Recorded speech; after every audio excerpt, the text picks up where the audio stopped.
ladies and gentlemen, and welcome to Young PR Pros, a weekly podcast for the young and young at heart PR pros looking for tips and advice on how to build and advance your careers. I'm Kristine Simpson in Ottawa, Canada. And I'm Julia Kent. And I'm Darcy Boucher, also in Ottawa. Really? Yes, so today we actually have Darcy Boucher who's going to be with us today, student at Ottawa University. And what are you studying right now? I'm in communications. I studied for 2 years about PR in Mount St. Vincent University in Halifax. And then I switched here to Ottawa U to finish up my degree. Very cool, very cool. I'm from Halifax. Dartmouth, actually. I don't tell people that. You shouldn't. So we're very excited to have Darcy with us today because we're going to talk about fashion PR, which is something that we haven't touched yet on Young PR Pros, and something that I'm quite fascinated about because I'm not a fashion person whatsoever. I try to find whatever's in my closet that kind of goes together, and then hope to God that it goes together while I walk down the street and I don't get a lot of weird looks. But I'm really interested in seeing on how someone in communications or public relations can be successful in this industry. But first, do you want to just kind of explain what you do or what you're studying in fashion? Yeah, sure. Actually, I'm not doing a whole lot in actually PR fashion right now. I'm actually a writer for the blacksheepfashion.com, so I'm a fashion columnist. So I'm doing a little bit of writing for that. My friend Catherine, she also graduated from the Mount in PR. She's actually doing PR for the Black Sheep Fashion. So it's kind of like an informal kind of thing. So her and I are kind of working together. Like I go to a lot of events with her network and get ideas. We meet designers. Okay, she introduces them, I write it with them. So it kind of works like that. So that's currently what I'm doing. But I'm very interested in the industry. I like fashion. I'm a girly girl, and I do like fashion a lot. And something I just want to talk about with you guys is just, I find it's an industry that is there's a lot of misconceptions and stereotypes about it. It has a lot of like bad rep. Like a lot of people think fashion, oh, you're a bimbo, or you're, and I think it's not very widely known that you can be a professional and be a professional in the fashion industry. Yeah. And it's not seen as something credible, but in fact it actually is. So I would hope The Devil Wears Prada has helped to combat that stereotype. Yeah, no, but that's really good because one of the things that we try to do on Young PR Pros is really get rid of those stereotypes in public relations and communications. Mm-hmm. If anyone's ever seen, Phone Booth, the Colin Farrell is supposed to be a PR guy, and basically in the first scene you see him lie 50 times. So, we're no longer spin doctors. We do things ethically nowadays. So it's really nice to, it's a breath of fresh air to meet another professional. Exactly, and what I find a lot, especially if you get into the area of PR, like fashion PR, you get those kind of girls, you're like, oh, we all want to be Samantha from Sex and the City. And I do not want to be Samantha from Sex and the City. Maybe Charlotte, but you know what I mean? Like, kind of that. And what I think one large misconception also about the fashion industry is that, one, it's not seen as credible, and two, how the heck do you get into it? Like, it's very, like, it seems like something that's very hard and very, closed. Niche. Exactly. And I think that's something, I too used to think that I like fashion, but I always thought that I couldn't really marry the two together, like my professionalism and fashion. When I was young, I didn't even do fashion design and all that stuff, and all this drawing and stuff. But then as you get older, you get kind of, I don't want to say brainwashed, but you get realistic, and you're thinking, okay, I love it, but it's not very realistic. I can't really do anything like worthwhile with it, and I think that's wrong. And I used to think that way too. Ever since being in Ottawa, I'm new to not only Ottawa, but to the fashion industry in Ottawa. Ever since I started writing for the Black Sheep, it's been like crazy, like the meeting connections on Twitter. I went to Mercedes-Benz fashion startup, the fashion show a few weeks ago. Yeah, I saw that on your blog. I saw that on Twitter. And it was free. And it was free to go. And I'm like, what? And it was an amazing event. And I met 4 people there that I've been tweeting with on Twitter. And I actually got to meet them in person, so that's pretty cool. So you would say, like, networking would be for someone that would be interested in fashion. I would say, number one, network, and get involved in social media, tweet, Facebook, blog. You're always preaching blog for anything. Yes, and I was going to say it once in every single episode, Because when studying PR, obviously, all my professors like, you have to blog, you have to tweet, you have to do this. And I started the blog thing, and I never really followed through with it. I kind of just let it fall a few years ago. And then this year, I was like, okay, I'm going to do a blog, but I'm going to do about what I want to do about it. That way I'm passionate about it, and I'm going to follow through. So I'm like, I'm going to write about fashion. My friend told me, this is like a random friend's advice, she's like, you know what, you're really good at fashion, you're really good at finding things for cheap, like finding really good ideas that look expensive for cheap, so she's like, you should like tell people your tips. Yeah, she's like, I want to know how you do that. So on her suggestion, I started writing about that. I've been following through. I've been networking, it's great. Once you make networks, I blog about the event I go to, then somebody else retweets it, and they have 3,000 followers, that's great, and then people see it, right? Snowball effect, yeah. Exactly. For sure. So I would definitely say network and blog, just get involved in the industry that you want to be involved with. It's, I don't want to say it's as easy as that, but once you're involved, it's going to happen. You're going to meet people like-minded, and especially today, like, we're such a diverse country, we're such a diverse city, like you're gonna find like-minded people no matter what you think. You could be freaking like punk, fashion, anything. You will find someone will like you, and someone will follow. Yeah. So. Yeah. Well, one of the questions that I had for you, so if you're someone like me who doesn't know the difference between like Louis Vuitton and Chanel, I know one of them is probably a purse and the other one's probably perfume, but that's about all I know. Does Molly works for Chanel, just so you know. That's right, Molly works for Chanel, okay. So does that mean that I have like no hope in fashion? Or fashion I don't think PR so. per se? I want to tell you guys also about a PR, one of my favorite, it's my newly found like addiction. It's a PR fashion blog. So to me that's just like amazing. It's prcouture.com. Oh. Yeah, and oh, wait a minute, I've heard of that before. she actually, the creator of this website actually has a book as well I've been meaning to read. And they do interviews and stuff. And I actually just read an interview about somebody that was did PR and then she just started doing it for the fashion industry and she's never been involved in fashion before either. But she got involved and you have to obviously know a little bit about fashion, but you learn, right? You learn. It's an industry. Well, it's like any job. Exactly, and I think it's a good industry because you don't necessarily require training. All you require is like passion, and I think that's kind of great. It's kind of great because there's not a lot of industries like that. Yeah. And when people think that fashion's not credible, I think, okay, we have 4 seasons in fashion. Like, how many other industries have that? Like 4 seasons, and there's arguably like I'm very artsy, and it's an art form. Like it's art. Like exactly. And for me personally, like I'm such like a hypocrite with myself. Like my personality is so like opposite ends of the spectrum. I love fashion, but I'm also like professional and organized. I'm not artsy. I'm artsy, but not too art. You know what I mean? So it's really for me. It's the perfect way to kind of put the two together. Put the two together. It is a serious discipline. For you, for somebody like you, I think you could get involved, but you clearly have to. Yeah, you have to. But it goes like anything else. Like if you're going to start working in the health industry and you're doing PR in the health industry, well then you've got to find out what health policies are out there that are making a difference. If you want to go into politics and do PR, it's the same thing for anything else. But basically, you can do it in the opposite way. So either you could be really passionate about it and go into it. So I could be really passionate about health and then go in and do PR for health. Or it could be the other way around. I really, really love PR and I love the work that I do for PR, and then I could jump into fashion, and then it'll come. Fashion. Yeah, it could. And she's the next fashionista, and she'll be telling us and what's Chanel, what's Louis Vuitton. Exactly, I'll know what Louis Vuitton is, or who he is, or whatever it is. Don't judge so me. Cute, Kristine. We'll teach you. I'll slowly be taught. Yes. So.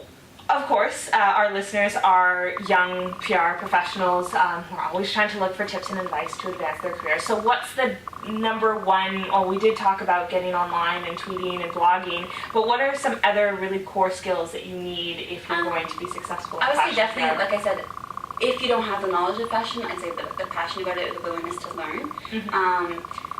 Also, like I was telling you, that PR Couture website, they also have a section of PR internship jobs. So yeah, most of them are in the States or in New York or like obviously if you're from like Bumpkin City and Redneck Canada, you're not gonna be able to do it there. You have to go to a bigger city, clearly. Right. But there's a list of like PR internships that you can take, and that's a really good step as well, just to take something in the field and get the feel for it if that's something you like to do. I'd say in the fashion industry, it doesn't really differ from any other kind of PR job. You need all the qualities. You need to be efficient. You need to be on your toes. You need to be like available 24/7. You need the social media skills. It's a lot about promoting the brand and meeting with designers. You need to know who the people are, I would say. And it's the same skills in any PR job. I mean, if it's the same skill for any sort of public relations and communications job you're looking for, which is something that I think, I've been trying to say over and over again in a lot of our episodes, that yes, it differs, like the subject differs depending on what kind of industry you go into, but the core public relations and communication skills are always, you've got to know how to communicate, you have to know your audience, you know what I mean? So knowing the designers and knowing the people in the industry. And PR has every industry needs PR.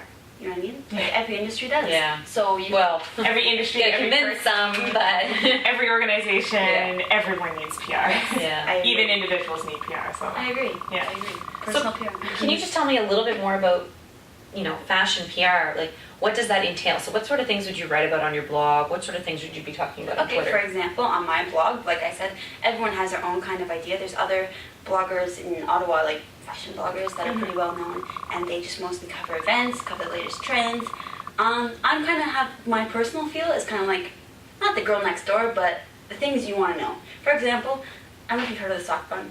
Oh yeah, I've been trying to do a freaking sock bun, and I can't. Okay, because I have no hair, but and so I know how to do it. I post on my blog, okay, can someone who has curly hair, like, teach me or tell me how to, I ranted a little bit, because that's what blogs for, about I can't do it, and I post a tutorial of how to actually do it, and just little ideas like that, different ideas of different shopping I've done. I was in Mexico, and I was in Belize over the summer, and I got really great dresses for, like, $15 down there, so I just posted a picture of the dresses I got, little cute ideas. I post ideas on Pinterest. I love Pinterest. Yes. Oh yeah. Pinterest is wonderful for blogs. Too. Exactly. It increases traffic big time. Exactly. And there's like an idea for a cardigan, and I don't know if you've seen like the old school cardigans that have like the patches right there. It's actually getting back in fashion. I know that. I heard that on the radio. I have one with shoulder pads. There you go. Oh, cute. And I had a little do-it-yourself to make patches for your sweater, but like in a heart. So I thought that was really cute. So I posted that. So just anything that you personally like, and I think it's about, especially having your blog, it's about being yourself. Because the first time I tried to do the blog, I was like trying to be, okay, what do they want me to do? I want to be super professional. Be yourself, and then that's what draws people in. Exactly, and that will draw people in. Like, I don't want to be like super. There's a lot of people, especially in fashion, that try to be super like use big fancy words and very fashion and very high, yeah. And I'm like, no, like I don't want the runway. I want the girl next door that doesn't know how to do a freaking sock bun, and then I can. Like I want to relate much more to people. relatable. Exactly. Much more relatable. But that's just me, you know what I mean? There's other people, but that's what I want. I think you and I, Julie and I, were talking about that in a couple episodes ago, where we were talking about tips of how to be. Oh, it was last episode, how to be professional online, and it's like just be yourself. Like that. A lot of people have like this scary transition of becoming.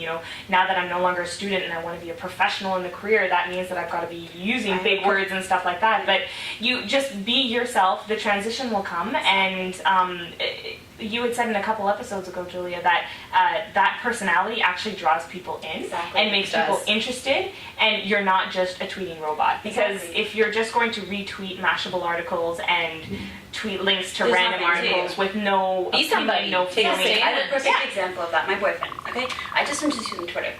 So he just got Twitter, okay? I know, mine just got Twitter. and I pretty much made it for him, right? And we were making a little profile, and to him, he wants to be like perfect and stuff. And I told him, put a little bit about yourself, you're a lawyer, and he's like, he's a huge football fan, soccer, sorry. Not football, because he's from Mexico. So not football, he's a huge football fan. Okay. Soccer. So I said, put your team there, And he's like, no, that's not professional, And I said, put your team in your name, like, so you love soccer. Oh, you get followers that like that. And then this he tweeted this big like politic guy in Mexico, right? And he tweeted him, and the friggin' guy had his team and mentioned about his team. I'm like, that's a common interest. And the guy actually tweeted him back because he did finally put in his name about his team. And the guy tweeted him back, and then because I told him to, the guy tweeted back said, yeah, like Cruz Azul. See. So that like connected him. The guy wanted to tweet him back. Well, my boyfriend has no blurb. Like he has nothing.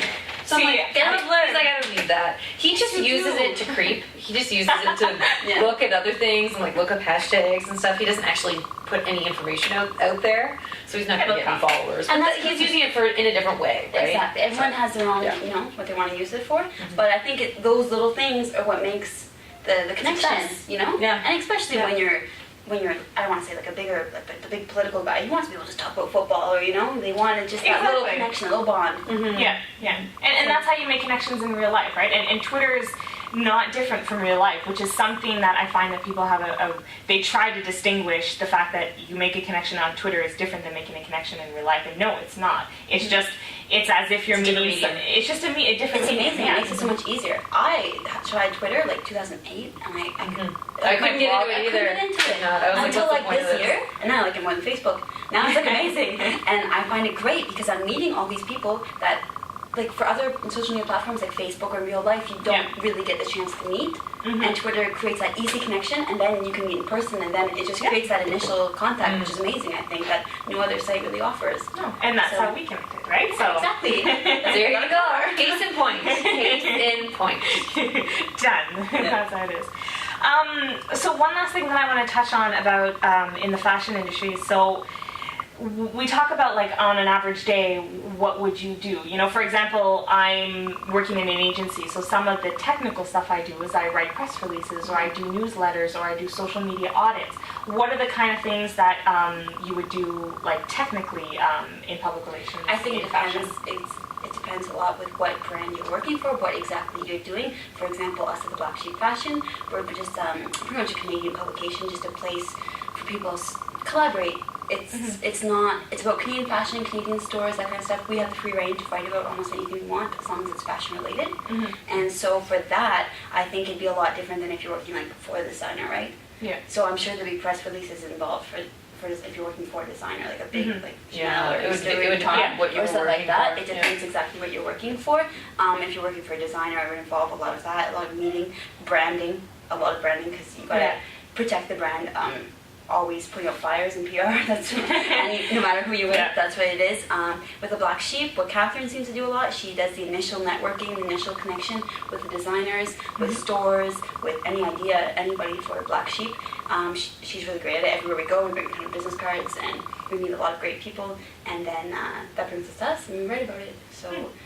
Cool. That's exactly what you do. Sounds like fun. I think I've learned a lot about both fashion and the fashion industry and public relations. Well, if anyone's I would definitely recommend checking out prcouture.com. It's a really great blog. It has interviews, it has tips, it has like everything you could possibly want to know, and it has those internship opportunities. So if you'd actually like to pursue it and and check out Black Sheep Fashion too. Black Sheep Fashion, and my blog while you're at it. Check out everything. Yes. So we'll definitely link to all of that on our blog. But I think that's a great way to end the episode right now. So thank you so much, Darcy, for spending this time with us. We learned a lot. And we'd really like to hear from everyone, all of our listeners. If you have, maybe if you're interested in fashion PR and you have a story of fashion PR, or if you have any just ideas for the episode, feel free to give us a shout. You can send us an email at youngprpros@gmail.com, or you can catch us on Facebook, on Twitter, on Google+, on Pinterest. Easy way, as I said, is on Twitter at Kristine Simpson, at Kent Julia, and at Young PR Pros. Thanks, and we'll see you next week. Bye.